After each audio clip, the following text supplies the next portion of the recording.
Evet, tutun. Başladı. Euzubillahimineşşeytanirracim. Bismillahirrahmanirrahim. Elhamdülillahi Rabbil alemin. Ve la akibetu lil muttakin. Vessalatu vesselamu ala Resulina Muhammedin ve ala alihi ve sahbihi ecma'in ila yevmiddin. Rabbi şrahli sadri ve yessirli emri vahlul ukdeten min lisani yefkahu kavli. Rahman ve Rahim Allah adıyla Allah'ın selamı, mağfireti, merhameti hepimizin üzerine olsun. Allah'ın yarattığı kullar olarak bir arada bulunduk, bir arada bulunacağız. Rabbimize hamdü senalar olsun. Allah vahyini anlamayı hepimize nasip etsin. Vahyiyle amel edebilmeyi hepimize nasip etsin. Allah kolayı kolaylaştırmıştır. Kolay olan Allah'ın vahyini anlamaktır. Allah'ı anlamaktır. Zor olan anlamazdan gelip kendini unutmaktır. Kendini unutunca Allah'ı unutmaktır. Allah'ı unutturduğunuz zaman Allah da size kendinizi unutturur. Bu sefer kendinize düşman hale gelirsiniz. Sonra tekrar fabrika ayarlarına dönmek için bayağı bir mücadele etmeniz gerekir. Modern çağda bunu psikologlar, sosyologlar yapıyorlar. Eskiden cinci hocalar filan yapıyordu. Dervişhaneler yapıyordu. Çilehaneler yapıyordu. Zühd adı altında toplumdan uzaklaşarak insanlar bunu yapmaya çalışıyordu. Fakat Allah'ın nebilerinin hayatlarını inceledik hiçbiri toplumdan uzaklaşarak bir başarı elde etmemişler. Hepsi toplumun içerisinde Allah'ın vahyini yaşayarak, tebliğ ederek, örnek olarak Allah'a kulluklarını yerine getirmişler. Kur'an'da anılan ve çok iyi kul olarak tariflenen tüm Nebi ve Resullere selam olsun. Rabbim onları selam yurduna dahil etsin inşallah. Ve inşallah selam yurduna bizleri de dahil eder de onlarla tanışma fırsatı buluruz. Mücadelelerinizi okuduk, izinizden gitmeye çalıştık deriz. Ve inşallah da salatımız, desteğimiz onların savundukları davayadır. Allah'ın vahyini savundular, Allah'ın vahyini iletmeye çalıştılar. Bizlerin de salatı onların davasınadır. Onların savunduğu idealleridir, doğrularıdır. Bizler Allah'a kul olabilmek için yaratılmış insanlarız.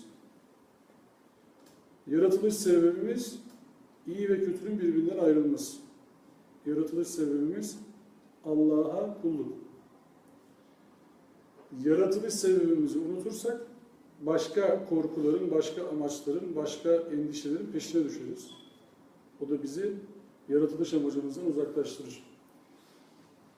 Resul'ün duasıyla girsek derse ya desek ki kul inne salati ve nusuki ve mahyaya ve memati lillahi rabbil alemin desek ki bütün hedeflerimiz, projelerimiz, arzularımız, isteklerimiz, endişelerimiz, korkularımız, başarı odaklı çalışmalarımız, hayatımız ve ölümümüz, alemlerin Rabbi olan Allah içindir desek, o zaman yaşadığınız her an sizin için mübarek olur.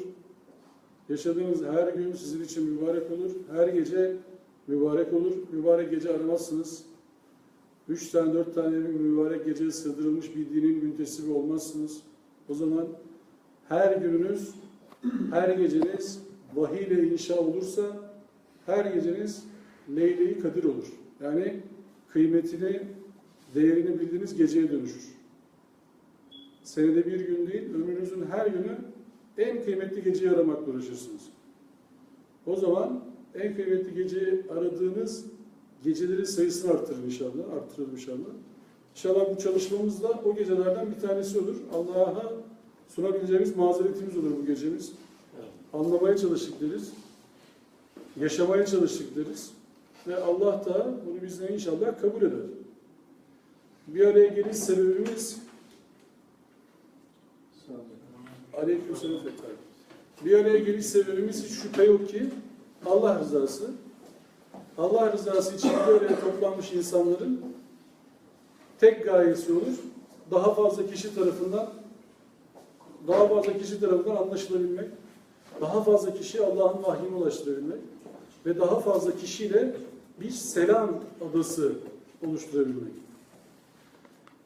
Eğer hadis metni doğruysa Allah Resulü selamı yayın diye bize tavsiyede bulunur.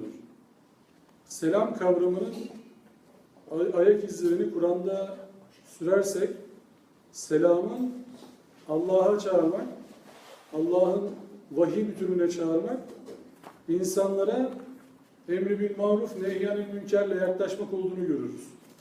Yani iyiliği emretmek, kötülükten sakındırmak. Bizler Nebi Resullerin yolunu takiple mükellefiz. Nedir o? Tebliğ edeceğiz. Örnek olacağız. Zorlaştırmayacağız. Kolaylaştıracağız. Ve selam yoluna davet edeceğiz. Yani selamı yaymak sadece ve sadece birbirimize selamünaleyküm deyip devam etmek değil ya da neydi o? Nihal muydu? Nihal deyip birbirimize selam vermek değil ya da morning işte konnichiwa deyip birbirimizden ayrılmak değil. Selam demek ya benden emin ol, benden sana zarar gelmeyecek, sen de bana zarar verme, sen inancını yaşayabilirsin, ben de inancımı yaşayayım deyip orayı bir selam adası haline çevirebilmektir. Çünkü ayet-i kerimede buyurduğu gibi la ikrahe fid din. Dinde zorlamanın hiçbir türü yoktur. Dinde zorlama yoktur.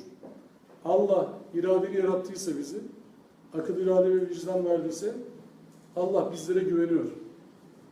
Kullarının akıl, irade ve vicdanla doğruyu seçebileceğini biliyor Allah. Zorla olanı Allah kabul etmez.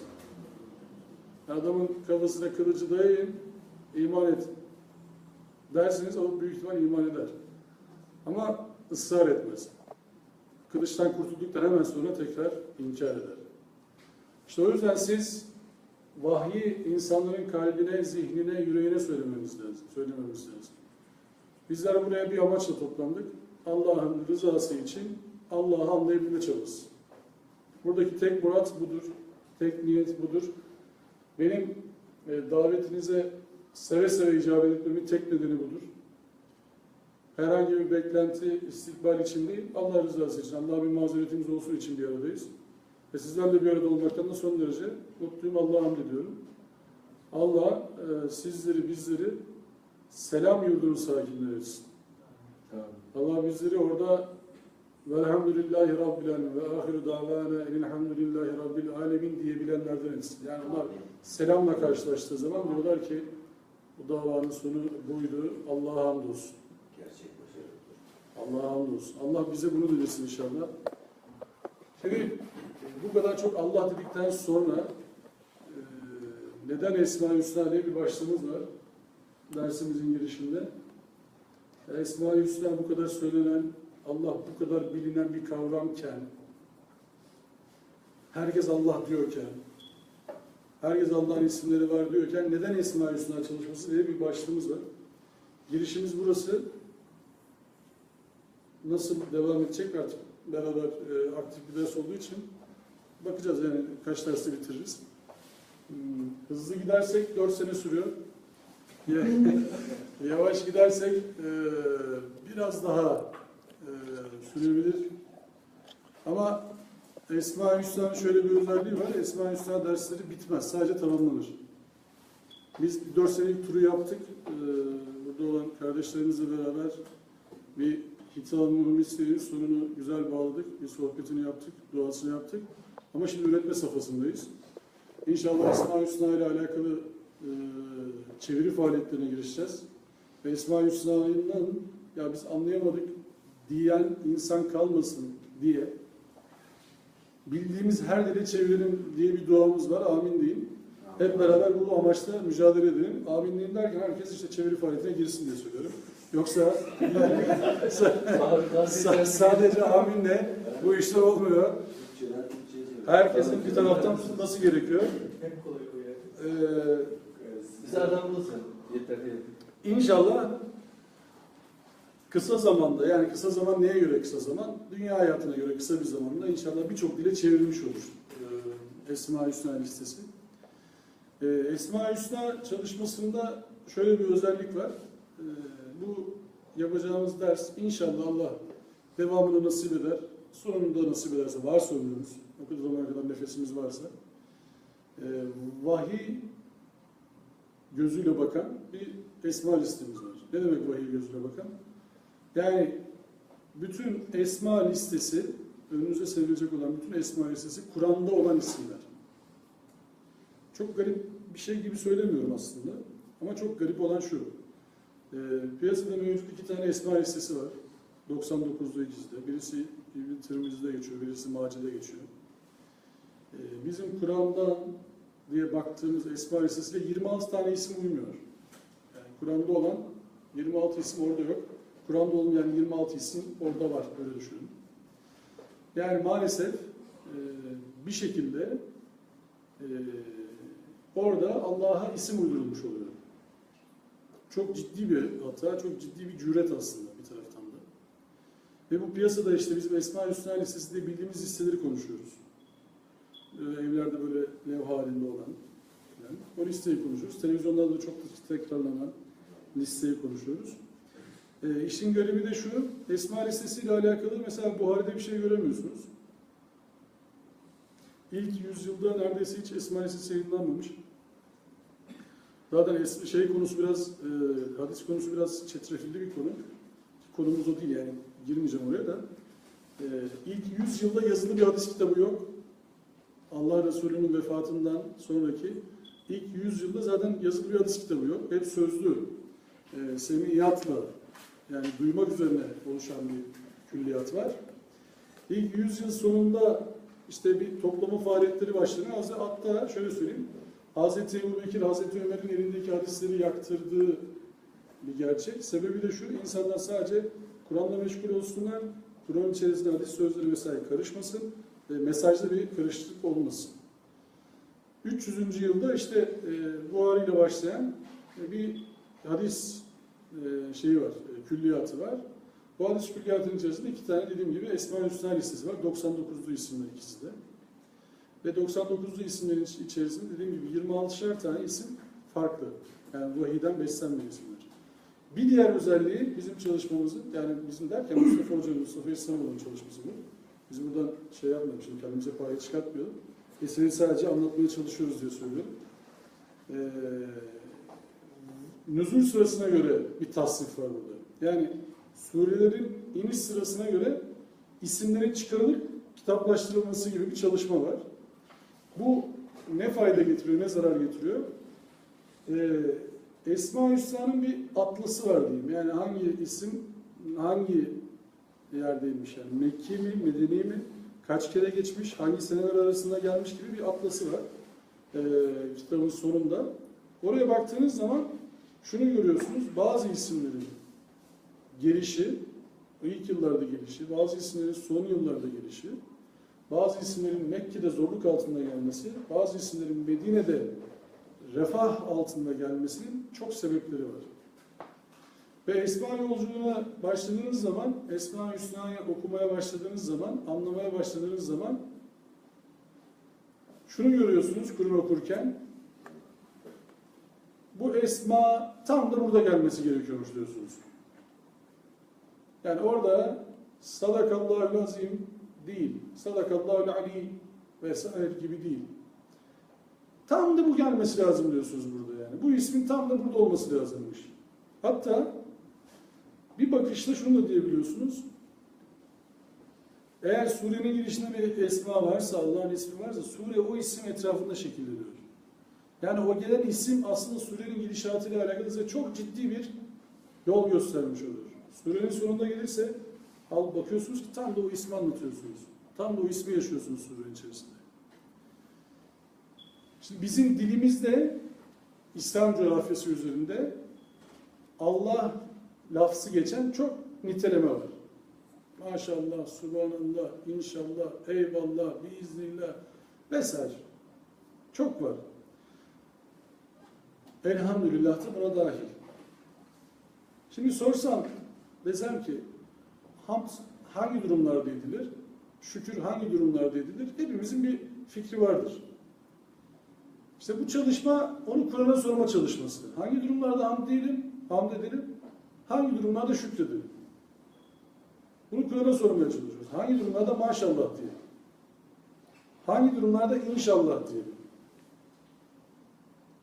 Yani böyle dini kıyafet içerisine girmek için insanlar olur olmaz yerlerde maşallah inşallah kullanıyor bazen. Ağzından maşallah inşallah çıktığı zaman zannediyorsunuz ki adam bayağı Müslüman. Zaten yeminler aynı. Ama böyle maşallah inşallah konuşunca acayip zannediyorsunuz adamı. Diyorsunuz ki ya bundan bize zarar gelmez. Oho. Adam ne numaralar çeviriyor. Kur'an bize şunu öğretiyor. Aklınızı kullanın.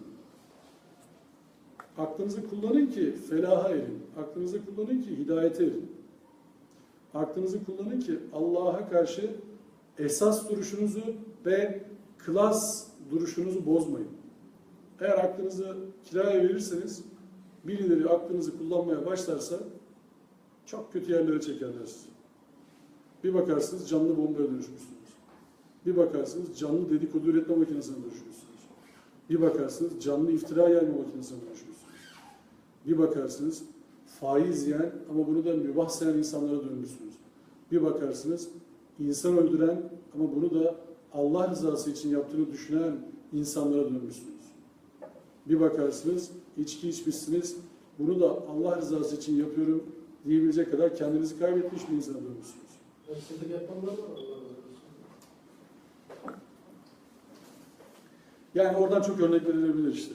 Yani aklınızı kiralarsanız birisine, ondan sonra iş çığırından çıkıyor. Bizim hoca efendi şöyle dedi, soru şu, Esma-i Hüsna'nın üst başlık koysam ben Esma-i Hüsna'nın dersine, dedim ki Allah ne diyor? Bak ne yaparsanız yapın. Soru şu, Allah ne der? Üst başlık onu koyun hayatınıza. Allah ne der? Hoca efendi onu dedi, önemli değil. Kitap bunu diyor, önemli değil. Ya bir sorun, Allah ne der? Soru şu, Allah ne deri öğrenmek için, bilmek için Kur'an okumak lazım. O kadar Kur'an'dan anlamıyoruz ki yani. Ne bileyim Allah ne der? Öyle değil. Allah bize Kur'an'da ne diyor? Fıtrat dinine dönün diyor. Rum suresi 30. ayet diyor ki fıtrat dinine dönün. Yani sizin içinizde bir mekanizma var. Bu mekanizma size ekilmiş. Bu sizin standart donanımınızda var. Bu standart donanımda olan size şunu söylüyor. Bu doğru, bu yanlış. Bu doğru, bu yanlış. Standart donanım bunu söylüyor. Bunu hepiniz hayatınızda şahit olmuşsunuzdur. Yani o konuyla alakalı günah mı, sevap mı bilmezsiniz. Ama konu önünüze geldiği zaman içinizde günaha veya sevaba bir meyil olur. Fıtratınız kabul eder ya da etmez. Böyle bazen ya bu burada yazıyor da doğru değil diyebilirsiniz. Fıtratınız kabul etmez. Sizi bir ayete götüreceğim. Oradan hemen geri gelmek lazım. Çünkü oraya girersek çıkamayabiliriz. Estağfirullah diyor ki Er-Rahman allemel Kur'an halakal insan allemehul beyan. Normal düşünüyor olsak Arapça okudum ama Türkçeleştirirsek bunu işte Rahman Kur'an'ı öğretti, insanı yarattı, beyanı öğretti. Şimdi bunu biraz daha böyle okuyacak olsak sanki bir hata var gibi oluyor. Biraz daha okuyacak olsak. Allah Kur'an'ı öğretti, insanı yarattı, beyanı öğretti. Şöyle olması gerekiyor sanki. Allah insanı yarattı, Kur'an'ı öğretti, beyanı öğretti. Olması gerekiyor sanki. Ama değil. Rahman Kur'an'ı öğretti, insanı yarattı, beyanı öğretti. Yani sizin yaratılışınızla beraber başlayan bir süreç var ama yaratılışınızdan önce anakartınıza ekilen bir şey var. Kapattım orayı. Yani kafanız biraz karışsın diye yaptım. Biraz düşünürsünüz o tarafı. Kavgalarla mı uğraşıyorsun? Bilmem. Kanun belalı. Yani sizin fıtrat dediğimiz, işte Kur'an'ın fıtrat dediği anakart, sizin kesinlikle ve kesinlikle o işte lekad halaknel insane fî ahseni takvimdeki bileşkedir. Yani Zilzal suresine geçen biz insanı mükemmel bir kıvam üzere yarattık kısmı Er-Rahman allemel Kur'an'la birleşir. Öğretilen bir şey var yaratılmadan önce. Fıtratta olan, formatta olan çok güzel bir kıvam var insanda. Ve insan bu kıvamla sınırlı olarak yaratılır. Sınırlı olarak yaratılan insanın görevine sınırsız olan, aşkın güç olan Allah'ı anlayabilmek, Allah'ın rızasına uygun davranabilmek ve Allah'ın istediği bir kul olabilmek. Provokatif bir soru. Şunu soruyor ateist olduğunu iddia edenler. Ben ateist demiyorum da hafif az anlamışlar diyorum. Az anlamış arkadaşlar diyorlar ki yaratılmayı ben istemedim ki yani. Allah bana sormadı mesela ben seni yaratayım mı diye. Sorsaydı ben de yaratma derdim. Böylece hesap kitaptan çıkardık yani. Da şuraya atlıyorlar. Soru sorulabilmesi için yaratılman gerekiyor. Yani çok ciddi bir problem var ortada. Yoksa zaten soru da yok. Yaratılmışsın o zaman keyfini sür bu işin. Artık yani büyük bir güce hakimsin, büyük bir güce teslim ol. O büyük bir gücün kumandasına gir, aklını kullan. Allah seni serbest bırakmış. Aklını kullanman şartıyla. Aklını kullanmasan da serbest bırakıyor. Yani ceza işledin, çat vurmuyor Allah. Öyle yapsa 3 ay sonra selametle hiç kimse kalmayacak ortalıkta. Günahlar çarpılıyorsun sürekli. Allah çarpar diyorlar ya küçükken. Allah yakar, Allah çarpar. Eğer Allah öyle olsa takdir edersiniz ki çok kısa bir sürede insan kalmaz. Fakat o zaman imtihan da olmaz. Allah'ın işte esmalarını biz anlamaya çalıştığımız zaman anlamaya çalıştığımız şu. Allah ne? Diyeceksiniz ki ya bu kadar yaşa geldik ne demek yani Allah ne? Yani bize mi soruyorsun bunu? Bizden daha kim bilecek Allah ne? Hepimiz Müslüman insanlarız yani. Ne biçim bir soru bu işte? Allah ne diye sorulur mu? İşte burada sıkıntı şu galiba. İnsanlar olarak, kullar olarak bizi hesaba çekeceğine inanıyoruz Allah'ın. Bizi yarattığına inanıyoruz Allah'ın. Fakat şöyle bir soru sorsam size. Çocuklarınız size ya bana Allah'ı anlat dese Allah nereden anlatmaya başlarsınız çocuklarınızı? Allah var değil mi? Karıştırma birisi. Allah'ı nereden anlatmaya başlarsınız? İnsan Allah'ın, çocuğa Allah anlatacağız. Çocuk dedi ki Allah ne ya? Sen Allah Allah diyorsun. Namaz kılıyorsun. Allah rızası için diyorsun. Ondan da anlamadınız. Allah rızası demek onu da bilmiyorum. Allah ne bir kere onu söyle. Nerede oturuyor Allah? Ne yiyor Allah? Nasıl renk, saçları nasıl Allah'ın? Eli nasıl Allah'ın? Onun da evi var mı? Çocukları var mı onun da? 2 tane yolumuz var. Ya çocuğu güzel bir pataklayacağız. Öyle Allah düşünülmezsen ne diyorsun filan diyeceğiz. Çocuğun Allah inancını baştan yıkacağız. Başka bir inanç yapacağız.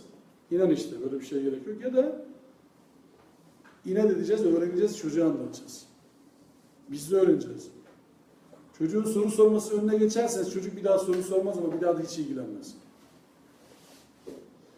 Ufacık çocuk, biraz daha büyütelim, 4-5 yaşına gelsin. 4-5 yaşına geldi çocuk, yaramazlık yapıyor. Annesi diyor ki, pişt, yaramazlık yapma, Allah yakar. Allah çarpar. Allah cezalandırır. Allah seni cehenneminde yakar. Ufacık çocuk. Çocuğa Allah inancı veriyoruz şimdi. Allah bilinci veriyoruz. Ve Allah yakan bir Allah var. Çarpan bir Allah var. Cezalandıran bir Allah var. Peki bir soru. Sizin canınız yansa, sizi yakacağına inandığınız birisine mi koşarsınız? Seveceğine inandığınız birisine mi koşarsınız? Canınız yansa, yere düşseniz, bir tarafınız ağrısa, gidip dayak yiyeceğiniz birisine mi söylersiniz? Ah ayağımı vurdun diye. Yoksa sizi sonsuz böyle bir şefkatle, merhametle tutup sevecek birisine mi gitmek istersiniz? Biz çocuklarımızı kime yönlendirmiş oluyoruz? Ufacık çocuğa Allah çarpar, Allah yakar, Allah yakalarsa şöyle olur, çarpılırsın, eciş bücüş olursun filan derken çocuklarımıza ne söylemiş oluruz? Nereye gitmesini istiyor çocuğumuz? Allah hariç nereye gidersen git. Allah yakalanma da ne yapıyorsan yap. Çünkü Allah yakalanırsa iş kötü. Allah'ın kaç. Kaç, nasıl kaçarsan kaç. Öyle Allah'tan öyle korkarak kızar. olmuyor. Kaçarken yakalandı. Tabii ne diyoruz? Allah'tan kork diyoruz be. Allah'tan kork. Allah'ı sevmiyoruz yani. Hiç seviyor. Allah bak Rahman Rahim Allah diyoruz ya biz şimdi. Ne demek Rahman Rahim? İyi bir şey. Rahman Rahim Allah işte. Ne demek Rahman Rahim? Yani Türkçe işte Rahman abi ne demek? Bizim Rahman abi var işte. Bir sürü Abdurrahman var. Bir sürü var abi etrafımızda yani. Rahman ne demek? Ne bileyim ne demek? Rahim, o da iyi bir şey. Ne demek Rahman? İkisi de merhamet ediyor işte. Rahman da merhamet ediyor, Rahim de merhamet ediyor. Bu kadar Allah inancımız. Ahireti de var. Tamam. Sonra işte bir de yakıyor. Şimdi bu tarz bir Allah inancını çocuklarımıza verirsek, eşimize verirsek, ortağımıza verirsek, arkadaşımıza verirsek, o toplumda Allah'a yönelme başlar mı? Şimdi Kur'an'da bir kıyamet sahnesi aktarılıyor Tekvir suresinde. Fe'eyne tesebun diyor. Nereye gidiyorsunuz? 25. ayet yanlış hatırlamıyorsam. Nereye gidiyorsunuz? Şimdi soru sormak lazım. Nereye gidiyoruz? Allah'tan kaçacağız da nereye gidiyoruz? Allah'tan kaçarsak işte nereye gidiyoruz? Savrulmaya gidiyoruz. Savrulmaya gidince araya aracılar koymaya başlıyoruz. Daha merhametlisini bulmaya çalışıyoruz. Allah'tan daha merhametlisini bulup Allah'la işimizi çözmeye çalışıyoruz. Allah'tan kaçarsak Allah'ı sadece güç olarak kabul ediyoruz ve Allah'ın İsrail'i, Çin'i, Fransa'yı, Amerika'yı bir arada İngiltere'de olursa iyi olur. Onları bir perişan etmesini bekliyoruz. Müslümanlar olarak bizim işimiz var. Ticaretimiz yoğun. Çocuklar evde bekliyor. Eve ekmek almak lazım. Efendimiz seyahat etmemiz lazım. Kredi kartı borcu var. Var Allah var. Bizim işimiz çok. Allah daha müsait. Ya Rabbi kahru perişan et. Allah isterse zaten yapar. Yak onları. Biz de Müslümanlar olarak zaten biz olmazsak senin işin çok zor. Son biz kaldık yani. Biz de bitersek kim bitti? Haşa ya ne oluyoruz ya? İşte bu savruluş nereden başlıyor? Allah inancımızdan başlıyor. Allah'ı nasıl inanıyoruz? Hangi Allah'a inanıyoruz? Allah'ı nasıl düşünüyoruz? Tasavvur. Allah tasavvurumuzu Kur'an'a soralım. Çok enteresan bir soru. Ya biz Allah tasavvurumuzu Kur'an'a sorsak, evde otursak, 6236 tane ayet var. Sorsak ya ben Allah tasavvurum var. Dur bakayım hangi ayete denk geliyor benim Allah tasavvurum desek. Hangi ayetlere denk gelir diye hiç merak ettiniz mi Allah tasavvurumuzu? Şahsımın Allah tasavvuru var. Hangi ayetlere denk geliyor acaba benim Allah tasavvurum diye sorsak Kur'an'a. Kur'an, ya bana bir baksana bir şimdi ben Allah tasavvurum var. Şöyle bir şey inanıyorum ben. Hangi ayet bu acaba diye sorsak Kur'an'a. Diyeceksiniz ki Kur'an bizle konuşmuyor. Ne alakası var acaba? Onu nasıl soracağız? Ayetlere bir baksak. Desek ya hakikaten ya ben böyle bir Allah'a inanıyorum da harbiden bu Allah çarpıyor mu ya? Ya bu Kur'an çarpıyor diyorlar sürekli. Çarpıyor mu ya bu Kur'an? Hocam siz yani Kur'an okurken hiç soru sormuşsanız da Allah size soruyor. Böyle mi düşünüyorsun? Yok öyle değil. Böyle. Şimdi Kur'an-ı Kerim hitap mıdır, kitap mıdır? Hitap. Eğer bize sesleniyorsa hitaptır. Yok seslenmiyorsa kitaptır. Okursunuz geçersiniz. Önemli de değil yani. Bize sesleniyorsa hitaptır. Allah diyor ki ya eyyühellezine amenü. Eğer arkaya bakıyorsanız kitaptır. Yok üstünüze alıyorsanız hitaptır. Güzel seslerle okumak. Yani ya eyyühellezine amenü iman eden iddiasında bulunanlar dediğinde elinizi kaldırıyorsanız hitap olur. Yok elinizi kaldırmıyorsanız kitap olur. Ya bizle alakası yok. Arkadaş bak sana sesleniyor ya. Allah iman edenlerden bahsediyor. Bir bak siz bir şey söylüyor. Tabii. Çünkü mesela müşrikleri anlatıyor. Allah biz diyoruz ki bizle ne alakası var? Biz müşrik değiliz ki. Kafirlerle de alakamız yok. O da biz değiliz. Münafık zaten tövbe aşağı. Öyle bir şey olamaz. Cahil hiç alakamız yok. Nankör mümkün değil. Bizim semte uğramaz. Cennet olursa ya Rabbi buradayız. Buradayız. Hiç merak etme. Biz yalnız bırakmayız. Cenneti kesin. Cehennem var. Cehennem olsun. Bizle alakası yok. Estağfurullah. Öyle şey olur mu ya? Biz Allah'a sığınmışız. En kötü biraz çıkarız. Biz biraz yani hiç alakamız yok yani. Abi bir de şöyle bir şey var. İşte Meryem Suresi biz okuyoruz ya. Orada var ayet. Oraya uğramayan kimse kalmayacak diyor. Tamam mı ayette? Ana. Herkes diyor ki tamam bir bakıyorsun diyor ki herkes cehenneme girecek çıkacak bir kere. Niye diyorsun? Ayet öyle diyor. Ya önüne de bir bak. Ayetin önüne bir bak. Arkasına bir bak. Bakarsın sen girmiyorsundur cehenneme. Niye öyle heveslendin hemen? Adam garanti diyor ki bir kere gireceğiz zaten. Aman boş ver. Yanarız çıkarız biraz. Yani bir süre. Günahımız kadar yanacağız. Günahımız kadar yanarız. Bu yanmayı nasıl anlıyoruz onu da bilmiyorum. Mesela yanma tasavvurumuz ne mesela bizim? Yanmaktan kastımız ne? Öyle bir şey mi acaba bu yanmak? Yani Yağlılar değil mi yani? hafif bronzlaşmak gibi mi algılıyoruz acaba yanmayı? Yağlılar mesela birkaç Böyle şey veriyorlar, güneş yağı veriyorlar, 50 faktör. Anladın mı? Aleykümselam. Aleykümselam. Hafiften bir böyle bir bronzlaşma miktarı. Sonra gene Yahudiler diyor ya, 40 bin tane yanarız ondan sonra Evet. En iyi ihtimal zaten. Sayılıklar. Evet. Sayılı gün değil mi bize ateş dokunur, daha da dokunmaz. Şimdi demek ki bizim Allah tasavvurumuz yanlış olunca ondan sonra bütün tasavvurlar kayıyor gidiyor. Şimdi Allah'ı nereden öğreniyoruz diye o yüzden sormak lazım. Allah tasavvurumuzu Kur'an'a sormak lazım.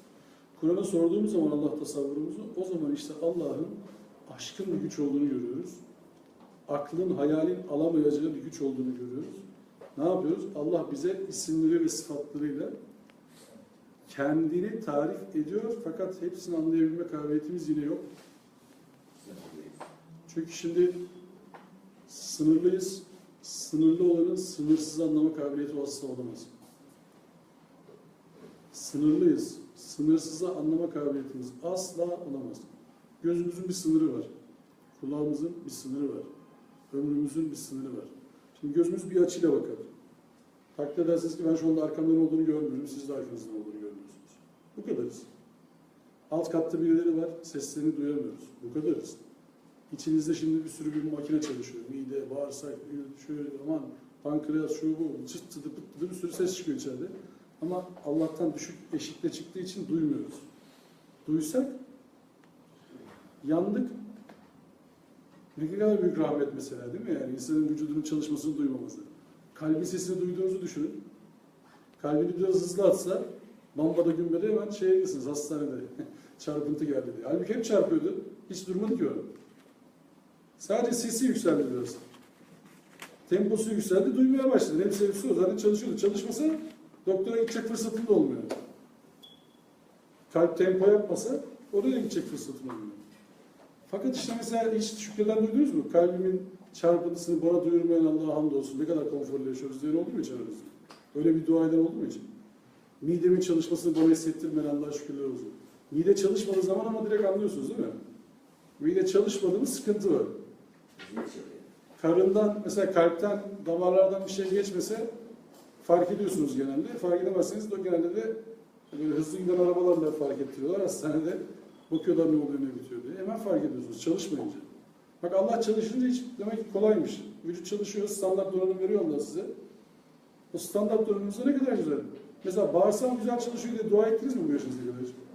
Allah bağırsağım ne güzel çalışıyor, sana şükürler olsun ya. Ne güzel bağırsak koymuşsun bana diyen oldu mu hiç aranızda? Hiç öyle bir derdimiz yok değil mi yani? Ülserimiz yok diye mesela şükrediyoruz Allah'ım. Birisi hasta olacak ki biz ülserin hastalığını biliriz. Yoksa bizde ülser hiç alakamız yok o konuyla. Birisi grip olacak, işte griple alakalı dua edeceğiz. Yoksa yok, hayatımızda öyle bir şey yok. Allah işte pankreas diye bir şey koyuyor ya. Pankreası sağlam diye hiç secde ettiniz mi? Öyle bir şey oldu mu hiç hayatınızda bu yaşa kadar? En gencimiz Abdülhazi yaptı mı böyle bir pankreas secdesi? Öyle bilmiyoruz. Ne o? 8-10 gram ağırlığında bir bez ya. Tamam. Mesela o insülin vermese tamam mı? Pankreas dursa çok küçük bir şey. Şeye değmez. yok insülin basmasa Ne kadar? Sokulu bir şey değil mi? Ya, Bir tane pandesita şey var, onu alacağız yani. insülin var ya şeker yani insülinle. İşte pankreas onunla uğraşır.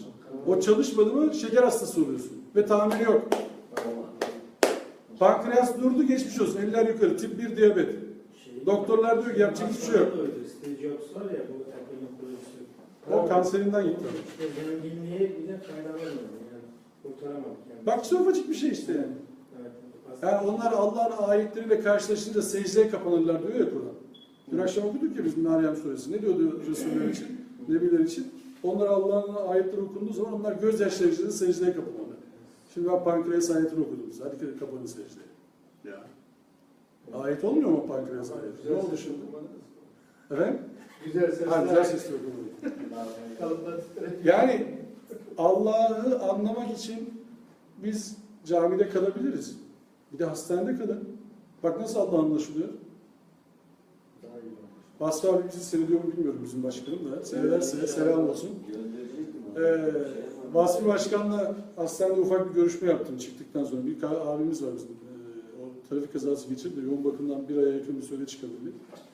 Dedi ki yoğun bakımdayken şunu anladım dedi. Allah'tan başka hiç kimse yokmuş dedi insanın etrafında. Allah'tan başka dedi, hiç kimse yokmuş dedi aslında insanın etrafında. Bir tek dedi Allah bırakmıyormuş dedi seni. Etrafınızda cihazlar tıt pıt her şey ötüyor. İçeride kimse yok. Çoluk, çocuk, yakın, akraba, şu, bu. Herkes dışarıda. Bize anlatacak bayağı tecrübeleri oldu yani. Ne tecrübe oldu dedi, ne ayetler oldu şimdi. Yani böyle Allahu Ekber. Başkası ruhuna şifa olsun inşallah. Kısa bir girişten sonra Bu kısa bir giriş. kısa bir girişten sonra Esma-i Hüsna ile alakalı aslında girişindeyiz tabii. Dediğim gibi bu uzun bir maraton ama sizi sıkmadan, yormadan bu dersi yapmaya gayret edeceğiz inşallah. Şimdi bu neden Esma-i Hüsna dediğimiz zaman işte böyle bir başlıklarımız var. Benim bahsettiğim çalıştıklarım eşliğinde. Diyor ki Allah inananların tasavvurlarının vahyin inşa ettiği Allah tasavvurundan giderek uzaklaştığı için. Bunun sebebi bizim Kur'an'la araya mesafe koymamız. Anlaşılmaz bir kitap haline getirmemiz. Allah'ın mübin olarak isimlendirdiği bir kitaptan bahsediyoruz. Açık seçik, açıkladık dediği bir kitaptan bahsediyoruz. Örneklerle açıkladık dediği bir kitaptan bahsediyoruz. Fakat biz onu bazı hocaların, bazı adamların, bazı kurumların eline bıraktık. Bize hitap etmiyor zannettik. O yüzden dedim, Kur'an-ı Kerim size göre kitap mı, hitap mı?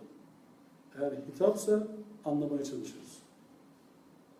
Allah tasavvurumuzu inşa ederken şöyle bir hakkınız var. Allah'a sorun. Allah'ım, Allah tasavvurumu inşa edeceğim. Sen nasıl anlattın kendini? Allah'a sorun. Ne istinaden söylüyorsun derseniz, açın Bakara suresini. Diyor ki, kulların bana, senden beni soracak olurlarsa, de ki ben onlara çok yakınım. Dua etsinler, dualarına icabet edeyim. Bana yönelsinler, yönelişlerine icabet edeyim. Ayette diyor ki, ne estağfirullah, feskuruni eskuruk. Beni zikredin, ben de sizi zikredeyim. Veşkuruni ve la tekfurun. Şükredin, şükredicilerden asla hakikatin üzerine örtenlerden olmayın. O dua mı? Estağfirullah mı? Bana dua etsinler, icabet edeyim. Sen Arapçasını söylüyorsun, ben Türkçe istemiyorum. Yani o yüzden diyorum ki Allah hakkındaki tasavvuru Allah'a sormak, Allah'tan yardım dilemek her Müslümana sunulan büyük bir nimettir. Her insan, yaratılmış her insan Allah'a, Allah'ım seni anlamak istiyorum dediğinde Allah'ın uzanan ipini vahiyle yakalar. Allah'ın uzanan ipini vahiyle yakalar. Yani esma size uzatılan bir iptir. Bu ipe tırmanarak Allah'ı kavramak hususunda tasavvur inşa edilir. Ancak niyetimiz olacak. Miracımız olacak. Niyetimiz olacak. Yani ilk önce niyetimiz olacak. Allah Fatır Suresinin girişinde diyor ki Allah kapasite artışına müsaade eder. kapasite artışına müsaade ederler. Ya ben anlamıyorum Kur'an-ı Kerim'i. Tamam anlamıyorsun. Güzel anladık. Da anlamaya çalışırsan Allah anlayacağını söylüyor. Ve kapasitenin artacağını da söylüyor. Biz evliya değiliz. Biz veli değiliz. Biz peygamber torunu değiliz. Peygamber değiliz. Da Allah böyle bir şey istemiyor zaten. Allah böyle bir şey istemiyor zaten. Allah tasavvurunun Kur'an'dan öğrenilmesini istiyor. Kur'an'a baktığımız zaman çünkü Allah bize 3 tane kitaptan bahsediyor. Kur'an-ı Kerim, kainat ayetleri, insan ayetleri. Kainata baktığımız zaman Allah'ı görürüz. İnsana baktığımız zaman Allah'ı görürüz. Kitaba baktığımız zaman Allah'ı görürüz. Kur'an-ı Kerim'de her şey yazıyor, yazmıyor kısmına girmiyorum. Her şey şöyle yazıyor. Allah genel geçer kural koymuş. Bilenlerle tartışın. İşi ehline vermek Allah Resulü'nün sünnetidir değil mi? Niye? Çünkü işi bilene vermek zorundasınız. Her şeyi bilen kim? Allah. Onun haricinde mümkün değil. Her şeyi bilemezsiniz. Şimdi insanda Allah tasavvuru belirli bir noktaya oturursa o zaman fiillerine yansır. Hareketlerine yansır. Dualarına yansır. Duruşuna yansır. Oturuşuna yansır. Kalkışına yansır.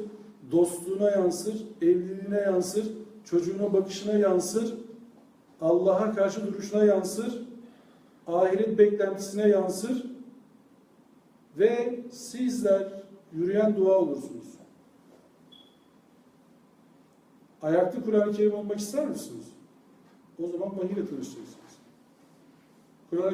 Kur'an-ı Kerim'e göre veli kimdir? Allah'a gönülden bağlı her kul Allah'ın velisidir. Allah da onlara velidir. Allah da onlara dosttur. Yani ben şimdi birinize desem ki Allah'ın evliyası hoş geldin ama estağfurullah demeyin. Öyle olur. Öyle deyin ya. Estağfurullah demeyin. Allah'ın dostsunuz. Eşkıya mı diyeceksiniz bir kendinize? Ne? Yani şey diyor, Allah dostunun suratına baktığınız zaman 15 yıllık ibadet yapıyorsunuz. İyi, çok güzel işte. Hanımınızın yüzüne bakın o zaman. O da Allah dostu ya. Ne var yani? Müslüman değil mi hanımınız? Ona bakın o zaman. O da size baksın. 15-15. Daha 15 sene sonra ibadete gerek yok. Bitti. Bir akşamda bütün her şeyi kapattık.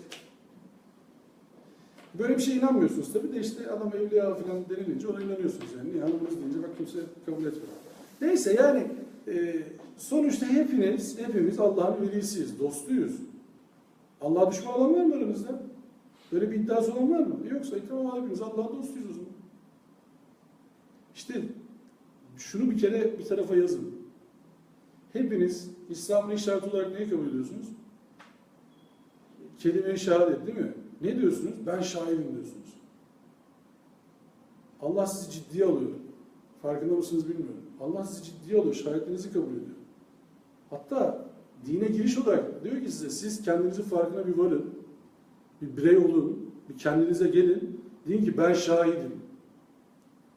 Ben varım ve şahidim. Allah'tan başka ilah yok. Yine ben şahidim. Muhammed Aleyhisselam onun kulu ve elçisidir. Bak burada bir bilinç var. Uyduruktan bir şey değil. Mahkemeye gittiniz şuurunuz yerinde değil. Ben şahidim deseniz kim kabul eder sizi mahkemede? Hakimin karşısına çıktınız kafa bir dünya. Ben şahidim dediniz. Hakim kabul eder mi? Ya da ben mahkemeye girdim diyorum ki ya ben kardeşim ben ne dediğini bilmeyen bir adamım ama şahidim. Yani hakim karşısına çıktınız. O kabul etmiyor. Allah niye kabul etsin? Diyorsun ki ben hiçim yani. Bizden ne olur ki yani? Biz gariban kullarız işte. Bizim şahitliğimizden ne? Şahitlik ne yapıyorsun? Yapma o zaman. Nasıl şahitlik oluyorsun? Hiç olduğunuzu bir kere kabul etmeyin. Var olduğunuzu kabul edin. Allah sizi yaratmış. Allah size değer vermiş. Allah'ın sizin üzerinizdeki emeği yok saymayın. Ben niye geldim bu dünyaya demeyin. Ne için gelmişsiniz ilk başta? Şahit olmaya gelmişsiniz. Göreviniz var. Göreviniz varsa ciddiyetiniz olması lazım. Ciddiyetiniz varsa fiilinizin olması lazım. Fiiliniz varsa sonucu sorgulayabilmeniz lazım. Mesela şunu diyemezsiniz iş yerinizde. İşte bardak satıyorum. İşler yok. Ha bunun kader abi. Yapacak bir şey yok. Bekleyelim bakalım. Pazarlama yok. Telefon yok. Sevkiyat yok. Elinizde bardak. Dükkanda bekliyorsunuz böyle müşteri gelsin diye. Ertesi gün yine kapatıyorsunuz. Kader ne yapalım? Olmadı. Rızkı varsa gelir. Rızık varsa gelir. He. Üçüncü gün ne yapalım? Olmadı. Ay sonu geldi, olmadı. Dedi ki mal sahibi, alayım dedi kirayı. Olmadı, nasip, yapacak bir şey yok. Ne der dükkancı? Senin de nasibin çıkmakmış der. Hadi geçmiş olsun dışarı. Buna herkes bak fikiriz burada değil mi? Burada nasip kadar falan hiç girmiyor devreye. Herkes koşturuyor. Sabah 8 dükkanları açıyoruz, akşam 6-7'ye kadar uğraşıyoruz. Müşteriyle pazarlık ediyoruz. En ucuz mal bulmaya çalışıyoruz. En pahalıya satmaya çalışıyoruz. Tahsilatı en garanti işleri bulmaya çalışıyoruz. En iyi ürünü bulmaya çalışıyoruz. Müşteriyi ikna etmeye çalışıyoruz. Bak iş adamları karşımda. Bakıyorum şimdi böyle, tamam mı? Herkes uğraşıyor. Kadere kimse inanmıyor. Herkes koşturuyor. Ya da doğru kadere inanıyor. Ancak insanın elinin yaptığının karşılığı var. Herkes ticarette kadere tam manasıyla iman ediyor. Hiç böyle işten çalışan yok. Böyle yatalım, iş gelirse, gelir gelmezse kader ne yapalım, Allah yazmamış. Yok. Şimdi işte bunları toparlayabilmek için düzgün Allah tasavvuru gerekiyor. İkincisi, bu tasavvura sahip olmadan sahih bir kulluk, iman ve teslimiyet gerçekleşemez. Ve üçüncüsü, Allah doğru bilinmeden, tanınmadan, anlaşılmadan bu ve öbür hayatın anlam ve amacının asla anlaşılması mümkün değildir. Yani bizler Allah'ın hayatın hangi alanlarında müdahil olduğunu bilmiyoruz. Yaratılışımızla alakalı bir fikrimiz yoksa, ölümle alakalı bir fikrimiz yoksa, eşimizle olan diyalogumuzu Allah'ın bilip bilmediği aslında şüpheliysek, Allah zekat verin arttıracağım dediğinde vereceğim de şimdi ya vermezse diyorsak, daha fazla verin, daha fazla vereceğim dediğinde yani ben şunları vereyim garantiyi de olur vermeyeceğim diye bir ruh halindeysek, ahirette de Allah'ın bunların hesabını sormayacağına inanıyorsak, o zaman şunu yapabiliriz. Zekat sizde kaç abi? 2,5. Nelerden veriliyor bu zekat? Şundan verilmez, bundan verilmez, bundan verilmez. Nelerden veriliyor diyorsun? Adam diyor ki şundan verilmez, bundan verilmez. Tamam yani neden vereceğiz? Bunu varsa cebinde para o anda adamın 72 dönüm arazi var, ona zekat düşmez diyor arsaya. Niye? Onda diyor bir şey yok, arsa o. Ondan zekat olmaz. Kimse para tutmuyor ki şimdi cebinde, evde hırsızlık oluyor diye. Gidiyorsun 1 trilyona, 1,5 trilyona ev alıyorsun, ona da zekat düşmüyor, evde oturuyorsun çünkü. Ha? Kimse zekat vermeye niyet yok. Zekatla alakası yok İslam toplumunun. Zekatta nasıl veriyorsun? Bir tane zekat verecek bir adam buluyorsun, her sene de aynı adamı veriyorsun. Adam hiç zenginleşmiyor, sen de hiç fakirleşmiyorsun. Sürekli aynı döngü devam ediyor. Bu şimdi İslam toplumunun istediği bir şey mi? Kur'an'ın istediği bir şey miydi? Allah'a sormak lazım. Allah'tan zengin birisini tanıyorsanız mesela, Allah'tan değil de ondan istersiniz. Allah'tan merhametli birisini tanıyorsanız, Allah'tan değil de ondan merhametli birisiniz. Allah'tan daha fazla iş çözecek birisini tanıyorsanız, Allah'tan değil ondan istersiniz. Dünyada işinizi Allah mı çözer, bilmem ne başkanı mı çözer diye böyle bir ikilemdeyseniz, eğer bilmem ne başkanını çözeceğine inanıyorsanız, bilmem ne başkanına gidersiniz. Bilmem ne hoca efendinin size ahirette, sen benim arkama geç ben halledeceğim diyeceğine inanıyorsanız, o hoca efendiye yönelirsiniz. Aman hocam deyip, ama dersiniz ben asla tapmıyorum hiç, asla. Şirk koşmam ver Allah'a, bir tek Allah var, bir de bizim hoca efendi var. Bir de bizim tarikat var, bir de bizim o var, bu var. Ama Allah'a tapmıyorum, öyle bir şey. Allah, Allahu Ekber, bir de var, bilmem ne var. Min dunillah var. Allah Resulü diyor ki, ayet geliyor işte, ayeti okuyor, diyor ki işte Yahudi ve Hristiyanların yaptığı gibi siz de din adamlarınızı ilah edinmeyin. O anda mecliste bulunan birisi, daha önce Hristiyan olan, diyor ki ya Resulallah, biz onları Rab edinmiyorduk ki yani, öyle bir şey yok, ilah edinmiyorduk onları. Bir yanlışlık olmasın ayette yani, bu ayetin metni böyle mi? Allah Resulü diyor ki siz onların haram kıldığını haram, helal kıldığını helal demiyor muydunuz? Öyle. Tamam diyor işte onları Rab edinmişsiniz siz. Şimdi alın bunu bir tarafa koyun. Günümüze bir bakın. Haramları helalleri kim belirliyor İslam coğrafyasında? Haramları helalleri kim belirliyor İslam coğrafyasında?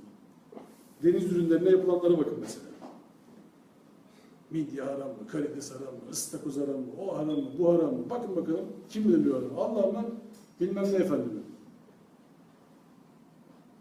Bilgindesin o halal logosunda Hanefi, Bilgin dört desen. mezhepler. 4 mezhep Ona ona göre göre. bunu göre halal. Evet. Bu işaret. Yani neden Esma-i Hüsna dediğimiz zaman işte şunu dememiz gerekiyor. Doğru bir Allah tasavvuru için, sahibi kulluk, iman ve teslimiyet için, Allah'ı doğru bilmek, tanımak ve anlamak için, hayatın anlam ve amacın anlaşılması için. Anlam dediğiniz şey çok önemlidir. Eğer anlam yoksa amaç yoktur, amaç yoksa gerek de yoktur. Anlam yoksa amacınız yoktur, amacınız yoksa gereği de yoktur. Ya bir şey gereksizse yapmazsınız zaten, boş verin dersiniz. Mesela şunu düşünün, olmasa da olur. Bırakın olmasın dersiniz zaten. Yani. İlk önce böyle yangında ilk önce kurtarılacaklar var, bir de olmasa da olurlar var. Eğer sizin için Kur'an-ı Kerim, din, Allah olması da olur kıvamındaysa o zaman onun bir anlamı yoktur, amacı yoktur. Şöyle düşünün, felaket senaryosu. Sabah kalktınız, Kur'an-ı Kerim kaldırılmış dünyadan. Yok, Kur'an-ı Kerim'in ustası yok. Keçi yemiş. Bir sabah hepsini kalkmış, Kur'an-ı Kerim yok ortalıkta. Ne olur İslam coğrafyasında? Kaç kişi tanıyorsunuz böyle başını taşlara vuracak? Eyvah, Kur'an-ı Kerim yok. Ne yapacağız şimdi? Bütün pusulam şaştı. Hayat rehberim gitti. Kaç kişi tanıyorsunuz? Hafızlar var hocam şimdi. Yok, hafızlar da gitti. Tabii. Sabah kalktınız, tamam mı? Her şey yok. Kur'an yok yani. Kur'an yok hayatımızda. Evet. Hocalarla eğitim. Hadisler var mı? Keçiler yemiş, Allah da unutturmuş hafızlar. Öyle düşünün. Senaryo. Kaç kişi tanıyorsunuz böyle kendi hayatı küsecek, Kur'an yok diye? İşte anlam önemlidir. Anlam yoksa dediğim gibi amaç da yoktur. Biz mesela dünyaya gelişimizin anlamını bilmiyorsak o zaman amacımız olmaz. Amacımız olmasa savrulur gideriz. Amacınız ne olur? Gideyim şurada kendimi patlatayım. Şehit olurum bakarsın. Öyle diyorlar en azından. 70 kişiyi de kurtarırım. 69 kişi de gazlıyor onu. Hadi sen patlat kendini. Patlat kendini, bizi de kurtar diye. Sen patlat bizi kurtar, benim işim var. Sen patlat, 69 ısır, geride 70 kişiyiz. Yok yani bir tane buluyorlar böyle biraz genç bir delikanlı, cesur biraz, Allah rızası falan.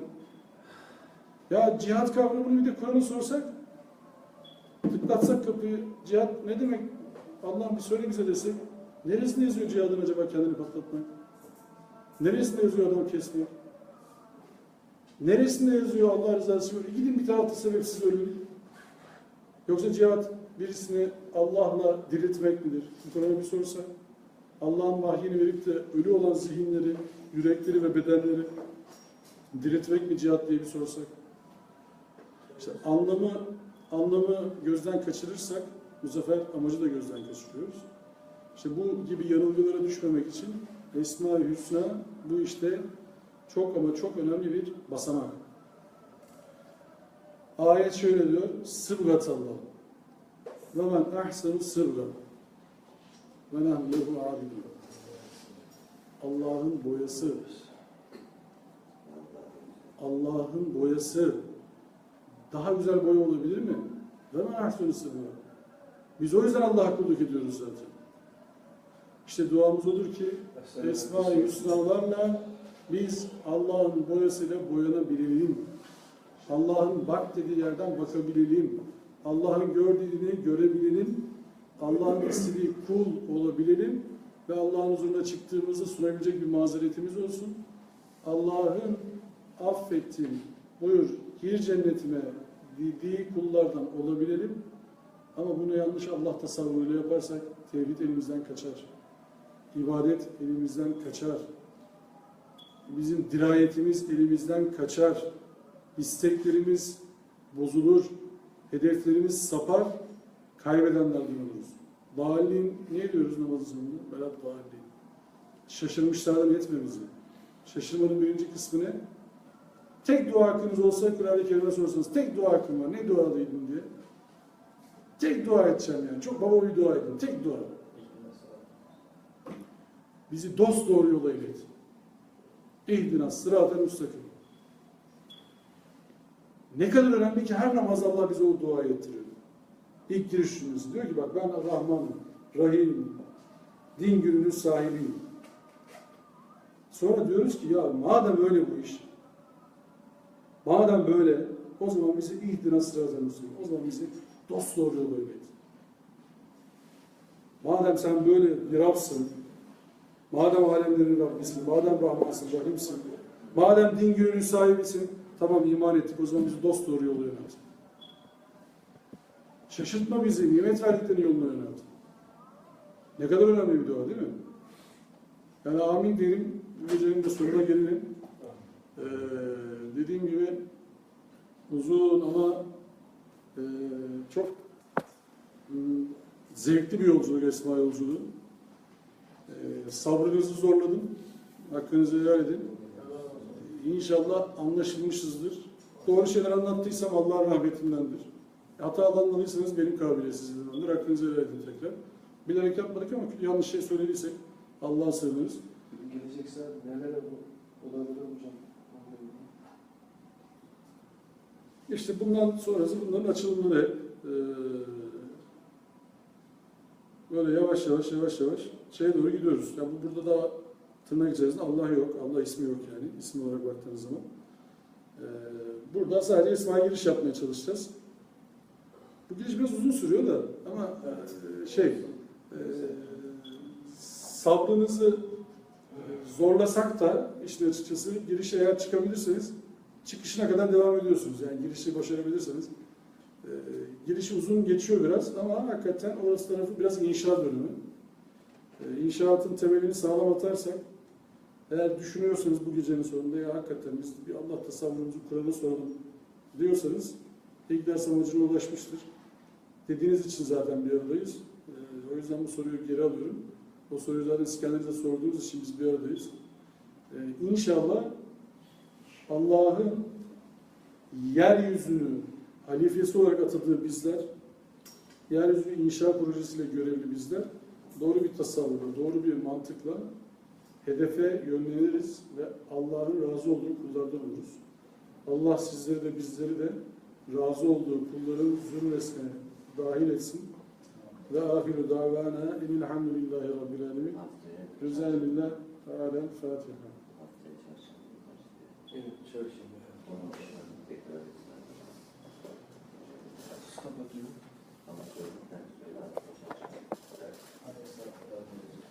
İnşallah her çarşamba Akabı vaktinde saat 8.30'da diyoruz da 9'da başlıyor normalde. Namaz Türkiye'de, sonrası. Japonya değil burası. İnşallah hepinizi bekliyoruz. Esselamu Aleyküm ve Rahmetullahi ve Berekatuhu.